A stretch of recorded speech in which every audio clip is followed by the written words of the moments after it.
ఎవరినైనా కిందకి లాగడం ఎట్లా, ఎవరినైనా తిట్టడం ఎట్లా, ఎవరినైనా అవమానంగా మాట్లాడడం ఎట్లా.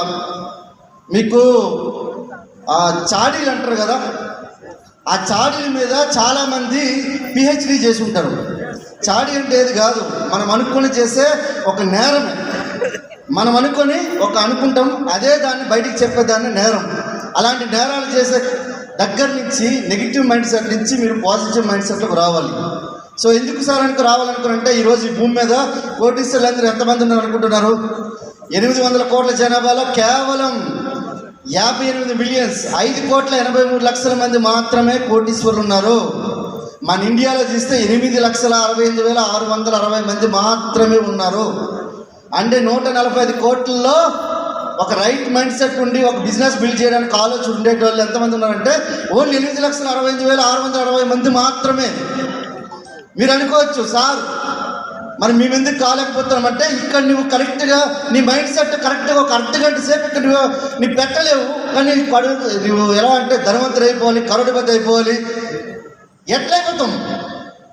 సో ఫస్ట్ ఆఫ్ ఆల్ మీకు ఇక్కడ విన్నింగ్ టీమ్ ఎడ్యుకేషన్ సిస్టంలో మీరు ఫస్ట్ ఆఫ్ ఆల్ ఏమైపోవాలనుకున్నారంటే, మీకు డిఎన్ఏ ఆర్ఎన్ఏలోకి వెళ్ళిపోవాలి. మీకు ఎప్పుడైతే డిఎన్ఏ ఆర్ఎన్ఏలోకి వెళ్తుందో అప్పుడు బిజినెస్ మీకు స్టార్ట్ అవుతుంది. సార్ మీరు ఏది జరిగిన మేడం చెప్పారు కదా, సార్ జలుబు వచ్చింది సార్, ఎండ ఉంది సార్, వాన ఉంది సార్, లేకపోతే మా పిల్లలకి ఎగ్జామ్ ఉంది సార్, అది ఉంది సార్, ఇది ఉంది అది ఉంది అనుకునంటే మీరు అంటారు చాలామంది. నేను ఒకసారి సందేశం చెప్తాను చూడండి, సంఘటన చాలా పవర్ఫుల్. అది 2017లో మా అమ్మ ఫిబ్రవరి కరెక్ట్గా 21వ తారీఖు చనిపోయినప్పుడు నేనేం చేసినాను కూడా అంటే, అప్పటికి నేను వేరే కంపెనీలో ఉన్నాను. ఆ కంపెనీలో ఉన్నప్పుడు కాల్ వచ్చింది, శంషాబాద్ ఎయిర్పోర్ట్లో ఉన్నాను నేను. ఫ్లైట్ ఎక్కాలి. ఫ్లైట్ ఎక్కితే మా అమ్మకి తుది వీడుకోలు ఇవ్వాలి నేను. ఆ టైంలో ఫోన్ చేసి గట్కేశ్వర్ నుంచి ఒక లీడర్ ఫోన్ చేశారు, అక్కడ వేరే ఒక లీడర్ ఫోన్ చేశారు, సార్ మీకు టైం మీరు కొద్దిగా ఇవ్వాలి సార్ అంటే, నేను అడిగినా, సార్ నాకు కొద్దిగా నేను రాలేకపోతున్నా, కొద్దిగా దూరంగా ఉన్నానంటే, ఆయన అర్థం చేసుకోక మీరు రండి సార్ అన్నాడు. నేను ఇంకా ఫ్లైట్ ఎక్కి 8 గంటల ఫ్లైట్ ఎక్కి 10 గంటలకు నేను దిగాలి అక్కడ. కానీ విషయం ఏంటంటే, ఆయనతో మాట్లాడి తర్వాత 2-3 లీడర్తో మాట్లాడేసరికల్లా నేనేం చేసిన అనుకుంటే, ఒక ఎయిర్పోర్టు ఒక లాంచ్ దగ్గర నిలబడి ఉన్నా, గేట్ దగ్గర. గేట్ ఏమో అది సరైన గేటే, దానికి ఏబిసిడీలు ఉంటాయనే విషయం నాకు తెలియదు. 19A అనే దగ్గర ఉన్నా, 19B దగ్గర నేను ఎక్కాలి. 8 గంటల ఫ్లైట్ ఎక్కాలి. అక్కడ ఉన్న ఫ్లైట్ మాత్రం రాలేదు, కానీ అది ఢిల్లీ ఫ్లైట్. అది 8 గంటలకు ఎక్కాల్సిన ఫ్లైట్ నేను వీళ్ళతో మాట్లాడుకుంటూ వీళ్ళకి సంజాయించుకుంటూ ప్లాన్ చెప్పుకునేసరికల్లా నాకు అక్కడ ఎగిరిపోయేసరికల్లా 3 గంటల ఫ్లైట్ దొరికింది. 3 గంటలకు వెళ్తే రాత్రి 6 గంటలకు మా అమ్మది గారికి వెళ్ళి వీడియోలు చేసుకుని వచ్చిన. అంటే ఇట్లాంటి సిచ్యువేషన్స్ కూడా వస్తాయి. మీరు అనుకోవచ్చు, సార్ పురుషోత్తం దాస్ గారికి ఎందుకు ఇంత ఎక్కువ ఇన్కమ్ వస్తుందంటే, పురుషోత్తం దాస్ అనే వ్యక్తి డౌన్ లైన్ ఎవరైతున్నారో వాళ్ళు డౌన్ లైన్ కాదు, మా ఇంట్లో మా పిల్లల లెక్క. ఎందుకంటే ఒకవైపు మా అమ్మ పార్థివ దేహం ఉంది, ఇంకో డౌన్ లైన్ గ్రోత్ గురించి ఉన్నాడు. చాలామంది అనుకోవచ్చు, ఓన్లీ కేవలం 3 లక్షల అప్పు వల్ల ఒక ఆయన ఉరేసుకొని చచ్చిపోయాడు, ఒక స్టార్ డైరెక్టర్. ఇక్కడ కేవలం 3 లక్షల అప్పు వల్లే. ఎందుకనుకుంటే ఆయన ధైర్యం చాలక, కరెక్ట్గా ఆయనకి సందేశం ఎవరు చెప్పక. అంటే ఒకసారి ఆలోచించండి, మనం ఏం చేస్తున్నాం? ఒక వ్యక్తికి మనము ధైర్యాన్ని ఇవ్వాలనుకోరంటే అంత ఈజీ కాదు. ఎందుకు చెప్తున్నాను అనుకోండి విషయాలు అనుకుంటే, చాలామంది ఇక్కడ కరోడుపతులు అయిపోదామని చెప్పి మనం వచ్చేసినాం. కానీ ఏదైనా సమస్య రాగానే ఇమీడియట్గా నాకు అనిపిస్తుంది, ఒరే నాయన నువ్వు మనిషి పుట్టి ఎందుకు పుట్టినావు అని అనిపిస్తుంది నాకు ఒక్కోసారి. ఎందుకనుకుంటే ఈరోజు ఇక్కడ 2 చేతులు లేని ఇక్కడ బిజినెస్ చేస్తున్నారు, 2 కళ్ళు లేని బిజినెస్ చేస్తున్నారు. మనకేమైనా రోగమా? కళ్ళు ఉన్నాయి, కాళ్ళు ఉన్నాయి, మెదడు బాగానే పనిచేస్తుంది, అన్ని బాగున్నాయి. మనకి లేనిదల్లా ఇది లేదు. ఇది ప్రాబ్లం. బిజినెస్ అంటే ఏం సార్? బిజినెస్ అంటే చెప్తున్నా కదా, ఎట్లా చేయాలి తెలుసా? మాట ఇస్తే మాట అయినా ఉండాలి, తల అయినా ఉండాలి. అట్లిస్తే మాట్లాడాలి, లేకపోతే బిజినెస్ కాదు ఇది. మీకు 10వ తారీఖున వచ్చే చెక్కు 12వ తారీఖు వస్తే ఎట్లుంటుంది? ఒకసారి ఆలోచించండి. ఇక్కడ బిజినెస్లోకి వస్తారు, డియూసీలు అవుతామంటారు, యూసీడీలు అవుతామంటారు, ₹1,00,000 అంటారు, 50 లక్షలు అంటారు, 10 లక్షలు అంటారు, బెంచ్ అంటారు, ఇదంటారు. బయటికి వెళ్తే మాత్రం ఎవడైనా అయిపోయి నీ డ్రీమ్స్ ఏమైనా, నీ డ్రీమ్ ఆఫ్ యాక్షన్ ఏమైంది, నీ డ్రీమింగ్ అయిపోయింది. ఇక్కడ స్టేజ్ మీద నుంచి ఒక వ్యక్తి వచ్చి నీ 15 లక్షలు సంపాదిస్తున్నా, 13 లక్షలు సంపాదిస్తున్నా, లక్షలు సంపాదిస్తున్నా అనుకున్న వ్యక్తి ఇవన్నీ దాటుకొని వెళ్ళాడు. దాటుకొని వెళ్ళకపోతే మేము ఈరోజు స్టేజ్ మీద మాట్లాడేటోళ్ళం కాదు. సార్ మాకు కూడా స్టేజ్ మీద మాట్లాడిస్తే బాగుంటుంది, కానీ మీకు అందరికీ అనిపించొచ్చా లేదా? కానీ లాస్ట్ మా ఇన్కమ్ ఆల్మోస్ట్ 11 నుంచి 12 కోట్ల రూపాయలు వెస్టీజ్ నుంచి సంపాదించినాం. ఈరోజు సుమారుగా మా యొక్క పోర్ట్ఫోలియో అంతా కలిపితే 40 కోట్ల రూపాయలు మా యొక్క ప్రాపర్టీస్. దబాయించుకోవటాల నాయన. ఆ 40 కోట్ల ఆస్తి మీదైతే ఎట్టుంటుంది? దీనికి కూడా ఒక్కొక్కరికి ప్రాణం లేదు. కొంతమందికి పక్కన అంటే చూసి చెప్పండి కొట్టు, ఈ పక్కన చూసి చెప్పండి కొట్టు. ఇట్లాంటి వాళ్ళు ఎట్లా ఆయన మీరు బతుకుతారు? నేను చెప్తాను కదా సార్, భారీ సార్ ఎప్పుడు చెప్తాడు, 20 సంవత్సరాలు కొంతమంది చచ్చిపోతారు, 80 సంవత్సరాల వాళ్ళని బంతులో పెడతారు. చెప్తాను కదా, ఈ భూమి మీద ఎక్సైట్మెంట్ లేకపోతే ఏమీ చేయలేము. నాకు డాన్స్ రాదు, ఏదో ఒకటి చెయ్యి అంట అంతే, అదే డాన్స్. ఏమి వచ్చాను కూడా 20 లక్షల ఆదాయం తీసుకున్నాడు, అక్కడ ఏదో చేస్తున్నాడు అని అనుకో చెప్పి ఎక్సైట్మెంట్ మీద చూస్తారు. అదే మీకు వస్తే బాగుంటుందా లేదా? నాకేమీ రాదు, కానీ ఒకటేదో స్టేజ్ మీదకి వచ్చిన ఒకటి ఆటోమేటిక్గా 2 చేతులు ఇట్లా కదులుతూ ఉంటాయి. ఎందుకు కదులుతా అంటే ప్రతిరోజు పని చేస్తాం. మీరు అనుకోవచ్చేమో, నిన్న కూడా ఇక్కడ కొంతమంది లీడర్స్ ఉండొచ్చు, నిన్న కూడా 40 మందితో మీటింగ్ చేసి వచ్చాను. 40 మందితో మీటింగ్ వస్తే ఇక్కడ కూడా ఆల్రెడీ ఫ్యామిలీలో కూర్చున్నారు. అర్థమవుతుందా? మీరు అనుకోవచ్చు సార్ పురుషోత్తం దాస్ గారికి ఇంత ఇన్కమ్ వచ్చింది కదా ఆగిపోతాడు అనుకున్నారంటే మీరు అనుకోవచ్చు. నేను ఫోటోలు నేను ఒకవేళ గ్రూప్లో పెడితే ఇక్కడ చాలామంది ముఖం మీద చేసుకోవాల్సి వస్తుంది, ముక్కు మీద వేలేసుకోవాల్సి వస్తుంది. అర్థమవుతుందా?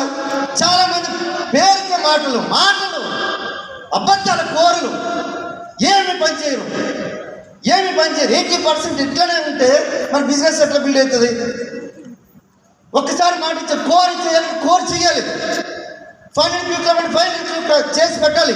సిబి క్లబ్ ఎవరికైనా అడుగుతాం, సార్ నాకు 5 లక్షలు చెక్ రావాలి, కోర్ ఎప్పుడు చేద్దాం అనుకున్నాడని చెప్పలేము.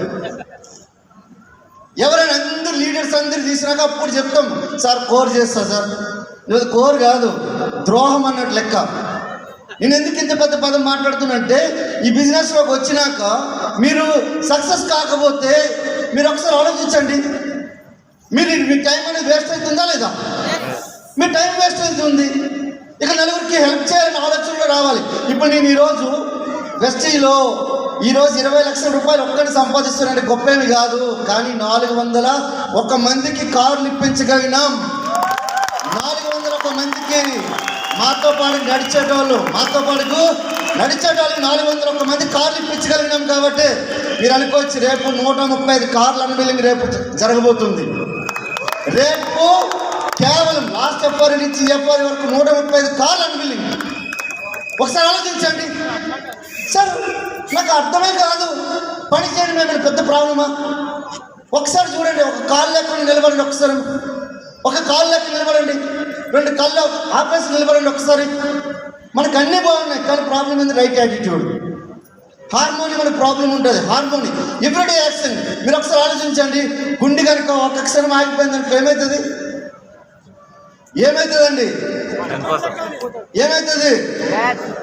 మన పేరు ముందు లేట్ అని వస్తుందా లేదా? ఇప్పుడు సపోజ్ ఒక వ్యక్తి పుట్టాడు, 1980s పుట్టాడు, మధ్యలో డ్యాష్, ఆ తర్వాత ఇంకా ఏదో ఒక సంవత్సరం వస్తుందా కదా? ఈ మధ్యలో డ్యాష్ అనేది ఏదో ఉందో, ఏం చేసినావు? ఆ డ్యాష్లో ఏం చేసినావు?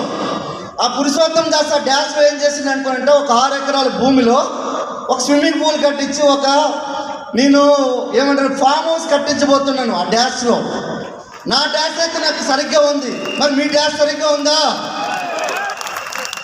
సార్ ఏం సార్ పచ్చి మాటలు మాట్లాడుతున్నంటే నేను ఇట్లనే మాట్లాడతాను నా అంతే. ఎందుకనంటే ఈ భూమి మీద నాకు డైరెక్ట్గా వేరు విధంగా మాట్లాడడం నాకు తెలీదు. ఏమైనా కూడా పని పని పని పని పని ఎవ్రీడే యాక్షన్. మీరు ఒకసారి ఆలోచించండి. మీరు మీ కుటుంబంలో ఒక్కసారి కరోడ్పతి లేదంటే ఒక కారు తీసుకొని చూడండి. మీ మనవరాలు ఏం ఆలోచిస్తారు?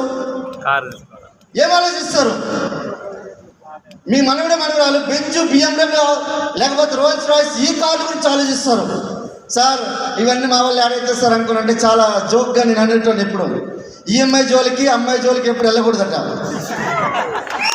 అర్థమైందా? తెలీదా? అర్థమవుతుందా? ఎప్పుడు గుర్తుపెట్టుకోండి, బిజినెస్లో చాలా చాలా సింపుల్ బిజినెస్. మేము ఏం చేస్తామంటే రోజు మార్నింగ్ లేచి 5 సార్లు సెల్ఫ్ టాక్ చేస్తాం. 5 సార్లు సెల్ఫ్ టాక్ చేస్తాం. నా యొక్క సెల్ఫ్ టాకే నా యొక్క బాస్. మీరు ఒకసారి ఆలోచించండి. ఇక్కడ మీకు దగ్గర కూర్చోబెట్టి బిజినెస్లో ఎన్ని చెప్పినా మీరు బయటికి వెళ్ళి మీ యొక్క యాటిట్యూడ్ సరిగ్గా లేకపోతే బిజినెస్లో ఉండలేరు. ఎందుకనుకుంటే మీకు ఇక్కడ మీటింగ్ రావడానికి మీ అప్లైను సామ దాన భేద దండోపాయాలన్నీ ఉపయోగించి ఇక్కడ తీసుకొచ్చి కూర్చోబెట్టారు. ఇప్పటికైనా ఈ విని బయటికి వెళ్ళి అప్లై చేయండి. నేను అర్థమవుతుంది కదా? మీరు చూడండి ఎట్లా ఉండాలనుకుంటే సార్ బయట బీభత్సమైన నెగిటివ్ ఉంది. ఎట్లా ఉండాలనుకోండి, ఇప్పుడు బురదలో కమలం ఉంటుంది కదా, ఐడియా ఉందా? బురదలో కమలం ఉంది. ఎప్పుడైనా బురద అంటుకుంటుందా? మీరు విన్నింగ్ టీమ్ ఎడ్యుకేషన్ సిస్టంలో ఉన్నప్పుడు కూడా మీకు బురద అంటుకోకూడదు, నెగిటివ్ అంటుకోకూడదు, నెగిటివ్ అనేది బయటకు అంటుకోకూడదు. మనం ఏం చేస్తాం అనుకోండి, ఏదైనా ఏ ప్రాబ్లం వచ్చినా ఇమీడియట్ పిల్లలకు బట్టలు కొనాలన్నా ఇమీడియట్గా సార్ నేను వెస్టీజ్ బిజినెస్ ఆపేసి నేను బట్టలు కొంటా. నీ జాబ్ అది ఆపేసుకుంటావా? నీ జాబ్ ఆపేసుకుంటావా? ఏ ప్రాబ్లం వచ్చినా బోనాలు వచ్చిందంటే 20 రోజులు, బోనాలు 20 రోజులు ఏం చేస్తాం మనం? దసరా వచ్చిందంటే 30-40 రోజులు కనిపించరు కూడా కనిపించరు. మరి బిజినెస్లో సక్సెస్ ఎక్కడ రావాలి? చెక్కులు ఎక్కడ రావాలి? ఎట్లా వస్తుంది? మీరు అనుకోవచ్చేమో సార్ ఇండియా గ్రో అవుతుంది మరి నీవు ఇప్పుడు గ్రో అవుతావు. మీరు అనుకోవచ్చేమో ఇండియా చాలా ఫాస్ట్ గ్రో అవుతుంది అనుకోవచ్చు. ఇండియాలో 140 కోట్ల జనాభాలో ఓన్లీ పెట్టుబడిదారులు ఇన్వెస్టర్స్ ఓన్లీ 10 కోట్ల మంది మాత్రమే ఉంటారు. 10 కోట్ల మందే. ఇంకా 145 కోట్ల 130 కోట్లు ఏమీ పెట్టుబడి పెట్టట్లేదు. కొన్ని పిల్లలు తీసేద్దాం. 60-70 కోట్లు ఏమీ పెట్టుబడి పెట్టట్లేదు. ఏ రోజుకి ఆ రోజు తినడం తిరగడం. కొంతమంది అయితే 35 కోట్ల మంది 33 కోట్ల మంది ఏ పని చేయట్లేదు. అట్లాంటి వాళ్ళ దగ్గరికి వెళ్ళి సార్ బిజినెస్ రోజు 2-3 గంటలు చేయాలి 1-2 ఇయర్స్ చేస్తే మీకు ₹1,00,000 వస్తుంది. నేను ఒకవేళ అట్లాంటి వాళ్ళు దొరికితే పక్కన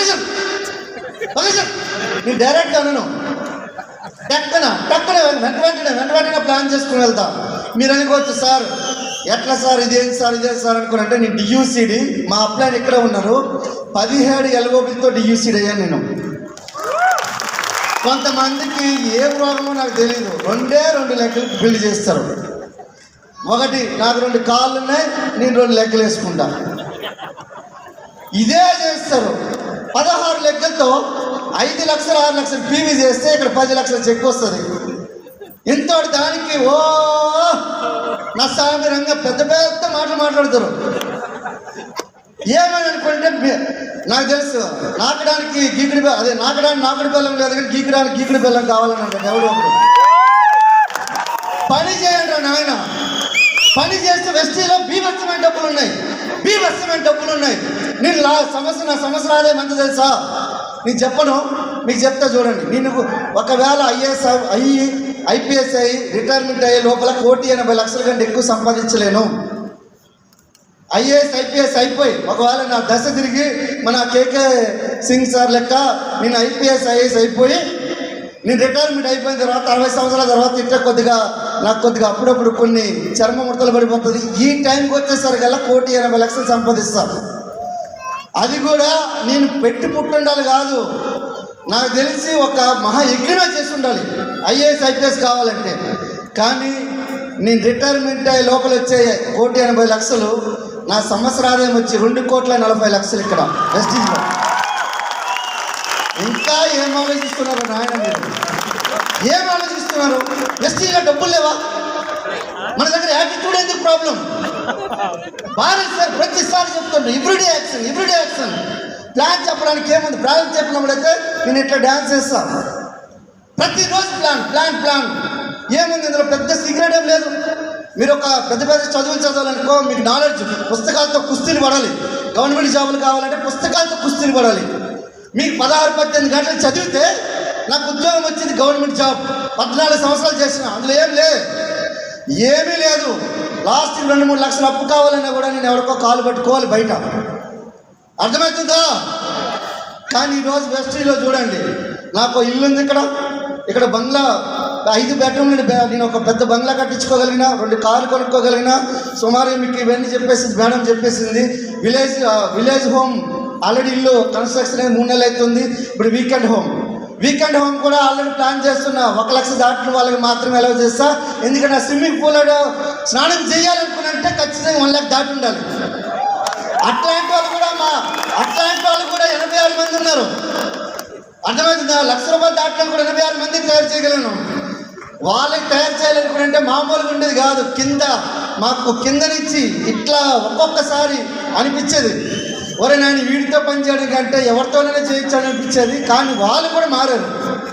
నేను చెప్తున్నా కదా, మీరు ఇక్కడ బిజినెస్లో ఏమీ చేయొద్దు, చాలా సింపుల్ 10 కోర్ స్టెప్స్.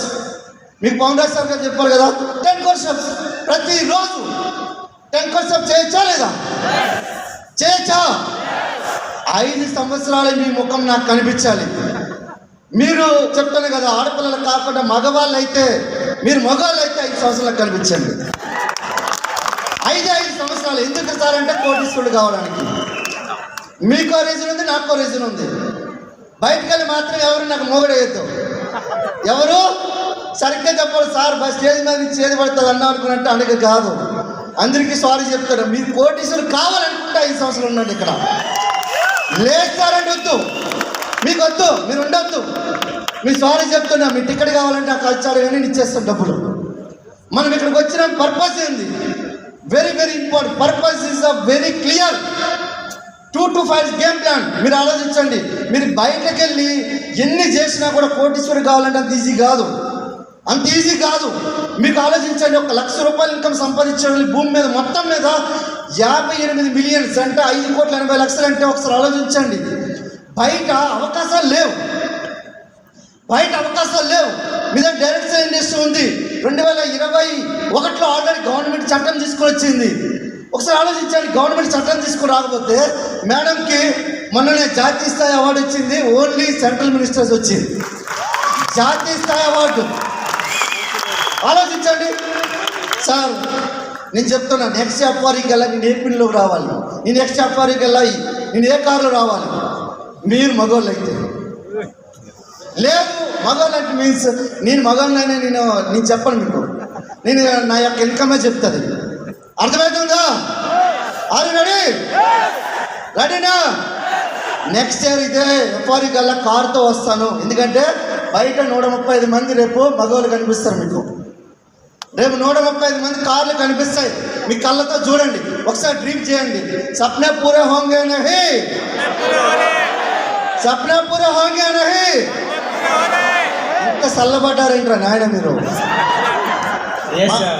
కొంచెం ట్రాన్స్లేషన్ కంప్లీట్ చేద్దాము. So friends, madam